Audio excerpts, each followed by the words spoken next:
Welcome, everybody, to the OPT Network. You know how we love celebrating women, people, but most especially women who are doing amazing things. And our guest this morning has been such an agent of change in our community for many, many years. Many of you know Connie Cooper. Well, she has just been appointed to the new Director of Diversity, Equity, and Inclusion at LSUA, and we are super loud and proud of her and wanting to share her story. Connie, congratulations. Thank you. Welcome back. Thank you. We know you're going to be amazing. A lot of people may or may not know your story, how you were a non-traditional student and you went back to LSUA. And tell us about that story and that journey. Well, and that's exactly what it was. I had gone to a larger university before, and it just did not work. I did not see myself. You know, you go to the library, you don't see yourself. You go to admissions, you don't see yourself. And then I was, a young When you Black. say you don't see yourself, nobody of color? Correct. Correct. And also very few women. You go to the financial aid office, it's male dominated. You go to get your financial aid, people that are handing it out, mostly they are men. And then in particular, just not people of color. And then being a single mom, feeling like just not very comfortable or very welcome there. Or like, do I really fit here? Exactly. That was exactly the feeling. And so there came a point in time in my life where I felt like, this isn't going to get it. I've got to go back and get my degree for me, and for my son. And so someone said to me, you need to go out to LSUA and give them a chance. And I was like, really? And they said, yeah. And I had no idea about the college. Had never gone there. So I went out there. But you've been here your whole life. Well, or a large part of your life. Right. And I just didn't know about the university. Exactly. And so I land there on the front steps and I bump into the then Chancellor, Robert Kavanaugh. He's picking up trash like he would do. And he was like, hi, how are you? And I said, I'm great. I'm looking for admissions. I'm here to register. Good Chancellor. And yeah. Nevertheless. Yeah. And he's like, well, I'm going that way. And I was like, well, great. And so I walk in with him. I had no clue who he was at that time. And I go to, the admissions desk and I said, I'm here. I want to be a student. And the atmosphere was completely different. I don't know if it's because it's smaller in terms of student body. I'd like to think it's because the mindset was different. And so it was more welcoming. I felt more at home. I didn't feel like because of my color or being an older student was an issue. And I felt like they were ready to meet the needs that I had. And once I enrolled, there was just no looking back. And all the things that I had longed to do, I did when I was at LSUA. How did you get yourself mentally prepared, though? Because there's so many moms and just people in general that will watch this segment and say, Connie, you're really talking to me. I was a single mom, or I am a single mom, and I just didn't see a way to do it with all the balls in the air. How did you see the way to do it? I think it was taking a very, very candid and long look at self and realizing where I was and where I wanted to be. And then there's this part of, okay, well, here's where I want to go, but how do I make it happen? Right. And so then it's like, okay, well, I've got to make sacrifices and I've got to build a support system. And I was fortunate because almost my entire family lives here. And so it was very much about sacrifice. It got to a point where I couldn't work because I had to go to, college full time. And so it was just making sacrifices and communicating with family and friends, okay, I'm going to do this. Are you going to be there to support me, babysitting and, how are the bills still going to get paid, even though I'm in college full time. And also relying and leaning on my faith. God always provides. He always makes a way.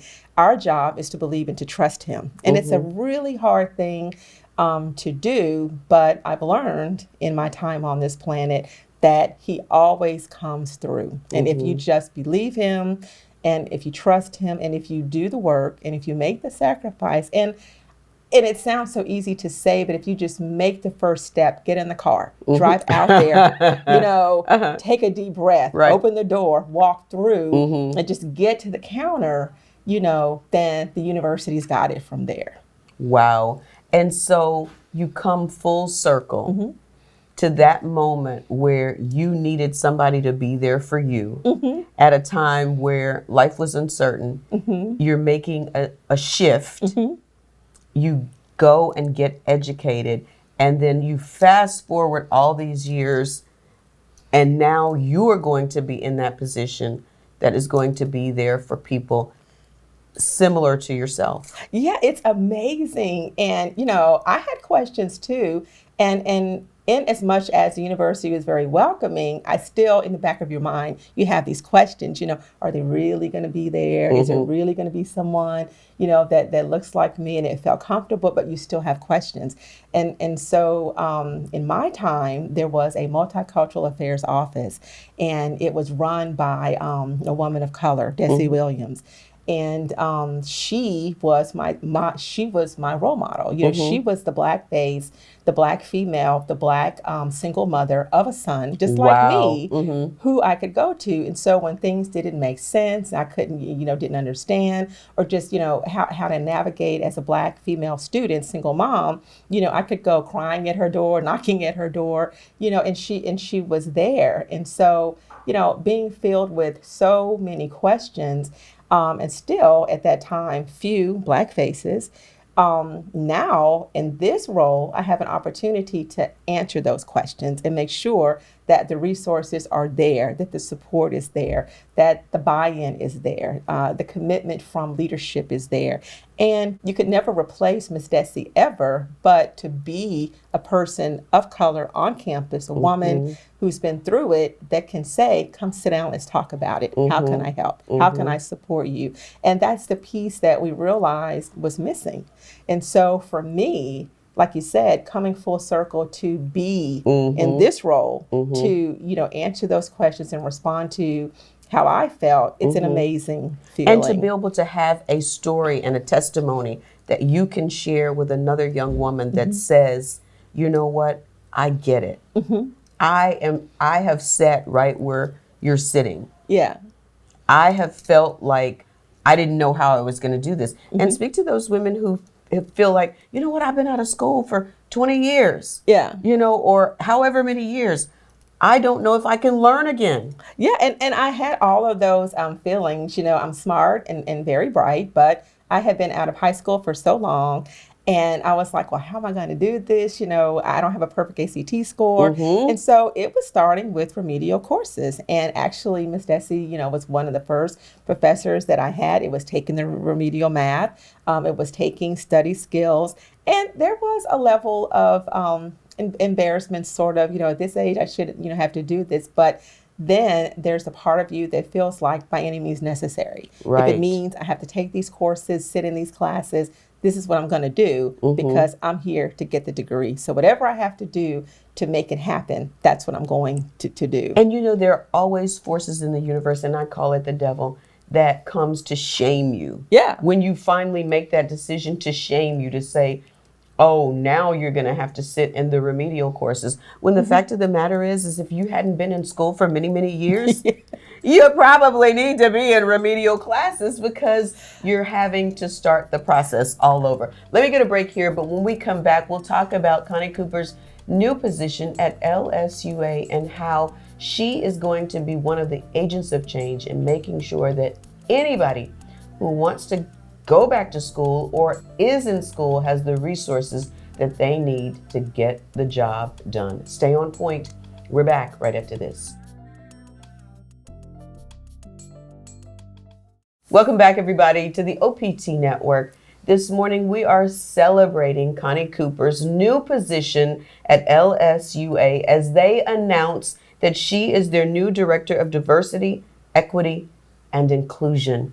And Connie, right now, that is such a big piece in our nation, in communities, diversity, equity, and inclusion. And so when you think about where you came from to be where you are, and that you have almost I don't want to say a weight, but the ministry, because that's really what it is, of connecting with so many people. What goes into your heart about how to be effective? Well, I think the first thing for me in this role to be effective is understanding and teaching other people that diversity, equity, inclusion is not one big thing.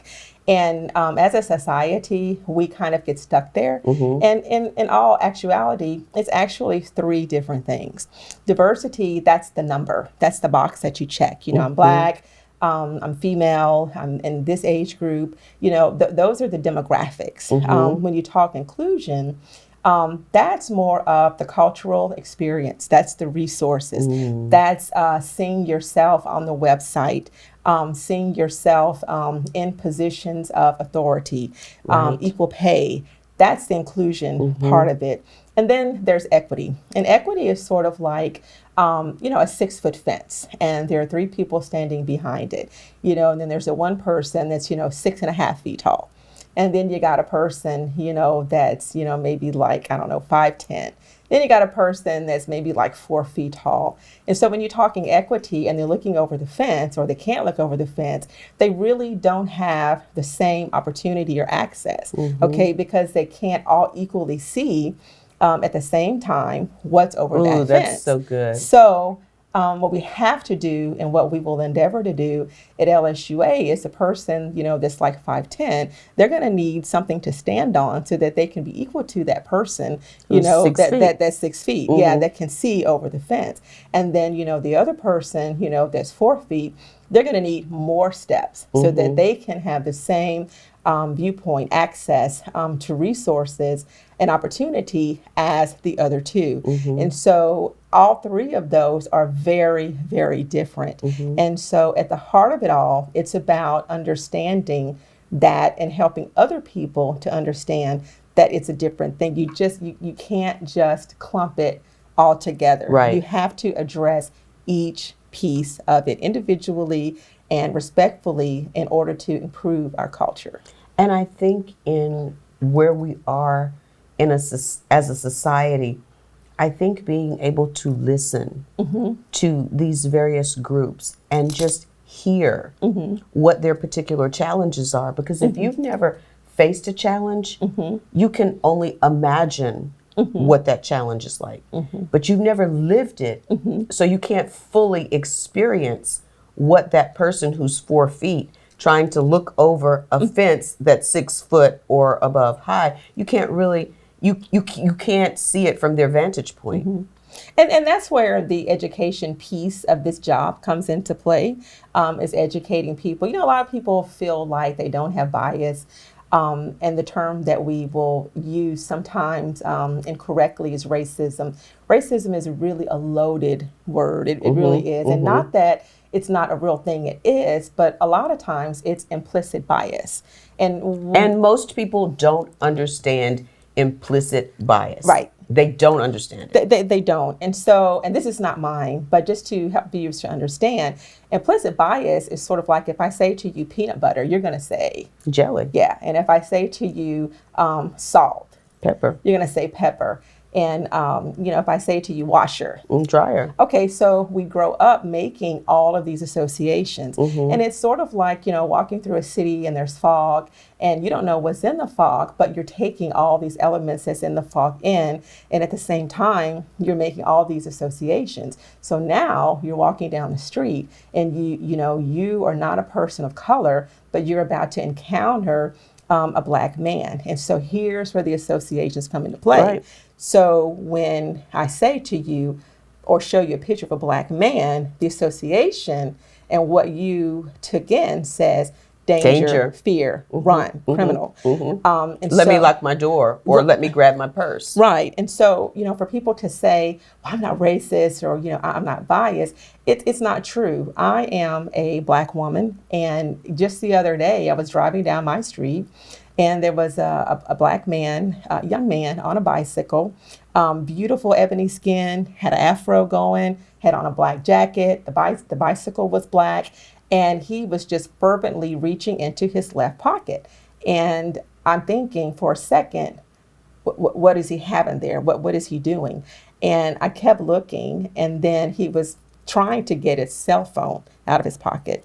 So as a Black woman, if I've been conditioned to a degree to think that, then Or to take a step back and say, do I need to protect myself? right, Or am I in fight or flight mode here? right, it's a real thing. The difference, though, is because I'm a woman of color and because I've been followed in the store and I've been called a thief, I was able to take the step back and say, well, wait a minute, let me see what he's pulling out. Oh, it's a phone, it's not a gun. When you don't understand that and you're not educated to understand or recognize and accept that you have implicit bias, you don't take the 30-second step back, you shoot.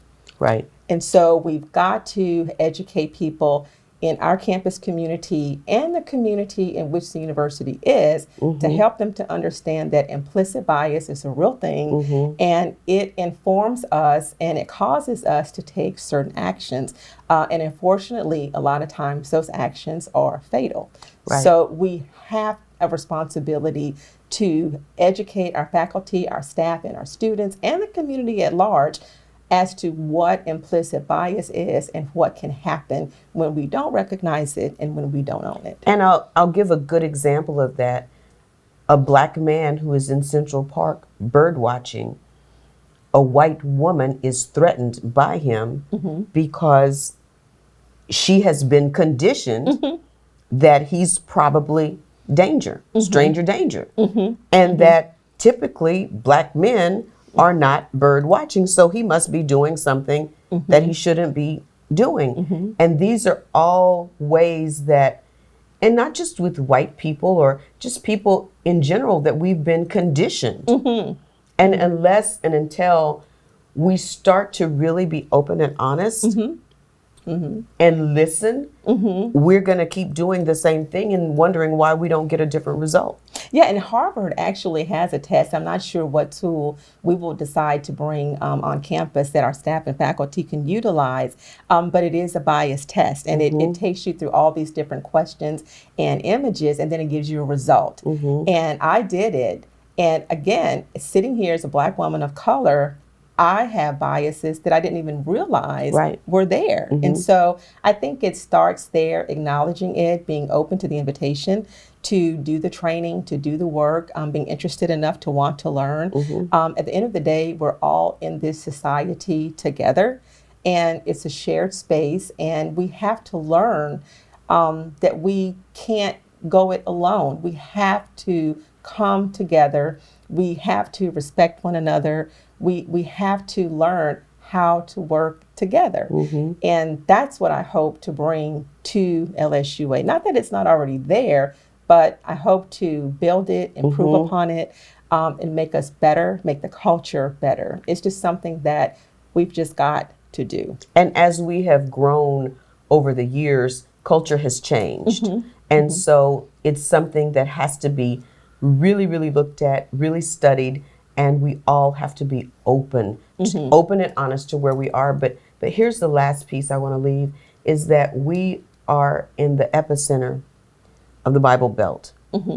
And with that said, if we don't get back to a place of love, then we will never really grow as a people, because as you said, we're not here just one race or one culture. We are a diverse nation of people. And you're seeing that diversity at LSUA now more than I think any time in our lifetime. They've got more international students, I think, than they've ever had. Yeah, I think it's amazing. And, there's one thing to be, appointed to the position, but then there's an acceptance, part of it. And I think what made me want to accept the position was, in speaking with administration, they said to me that they understand and they recognize and they have empathy because they realize that the drive home for the white male student from campus is very different from the drive home from campus to home for their Black male students. And so being able to have that conversation with them and hear them say that and affirm and recognize that it's a real thing and it happens, for me, it was, yeah, I want to be a part of that. They get Absolutely. it, they understand it, they're committed to doing this work and what I will bring to the table in this role. So it's an exciting time. We've taken a look in the mirror at ourselves, just like we do as individuals. We saw several things that we like and that we love, but we also saw several opportunities where we could be better. We've come to the table. We've brought the appropriate people to the table in a safe space. We've had the conversations. And so just like in our country right now, we've asked for the seat, we've gotten the seat, we've had the conversation. So now what we want to do, we want to flip the table over. Absolutely. And we want to see change, and we want to do the work. And so promise that you'll come back and you'll let us know how the culture is growing, because I know it's going to get so much better. I will. I look forward to it. Congratulations. Thank you. Much success. Thank you. Hey, everybody, stay on point. We're back with more right after this.